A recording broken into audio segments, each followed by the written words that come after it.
بتعرفوا تقلدوا أصوات الحيوانات؟ طيب يلا معانا. لما القطة تناديني حذر فزر شو بتحكي، شوية لحمة طعميني أو هلأ بعد ببكي. مياو مياو. مرق تحدي دجاجة تتمختر مع صيصانة، تنقر حبة تاكلها وبتغني عالميجانة. عند الجيران حمارة وبتنقل أهل الحارة، صوتها مزعج بالمرة وبتنهق طول نهارها. في عنا كلب مدلل بيحرس لنا الغنمات، بيعوي عالحرامي وبيسهر له بالساعات. لما الديب بيجيله كلبي بيكسر راسه، ما بيقدر يسرق غنمه بيهرب يلحق أنفاسه.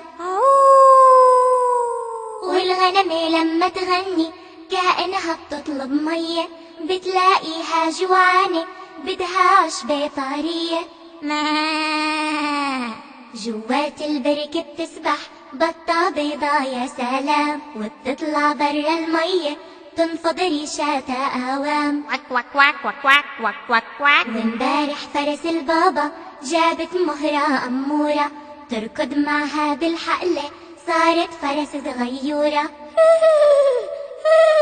والبقرة اللي منحلبها يخت عليها محلاها، من حليبها بنعمل زبدة وجبنة مسكاها. فوق الشجرة عصفورة بتغرد محلى صوتها، بتضلها تاكل كتير حتى صارت بطبوطة. سيو سيو سيو سيو سيو سيو سيو. يلا نلعب هاللعبة، أنا بحكي اسم الحيوان وإنتو بتحكولي صوته. صوت القطة شو بيقول؟ مياو مياو. والدجاجة شو بتحكي؟ الحمارة بنسمعها تقول كلب العندي شو بيحكي؟ والديب بياوي ويقول. والغنمة كيف بتغني؟ قلدولي صوت البطة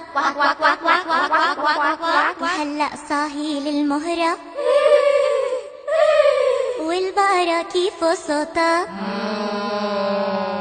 يلا مع بعض نغرد ونغني صوت العصفورة.